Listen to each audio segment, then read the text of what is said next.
here, but initially the judge has said to Donald Trump, the former president obviously, and his legal team, no contact with witnesses in this case about the case unless it's via the counsel.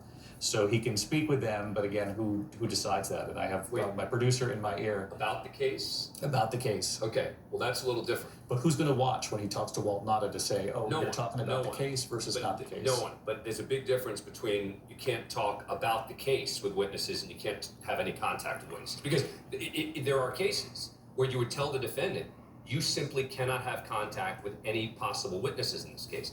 It makes a lot more sense that the order would be, you can't have any contact with witnesses about the case. And then the only way there would be action taken would be if there was proof that somehow it had been violated. Very different issue. Can't have contact about the case, because then he can still have contact with him, he can still work with him, he can still talk to him, he can still... You're right, this clarification coming in again, and it's a clarification, it's more, and we knew this was going to be more nuanced once we learn more.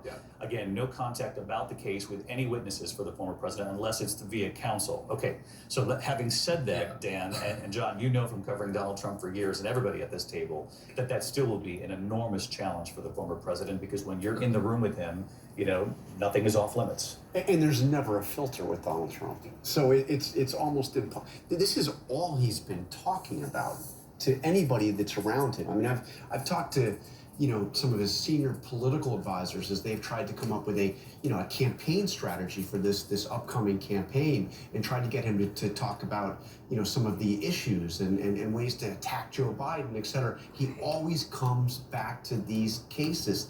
He is obsessed with portraying himself as a victim of a witch hunt, of a hoax, of talking about his campaign as being retribution for the way in which his enemies have gone after him using the criminal justice system, telling his supporters they're coming after me because the real target is you. So the idea that he will not talk about this case to anybody around him, it's a little bit of a stretch. That's what he's talking about to everybody.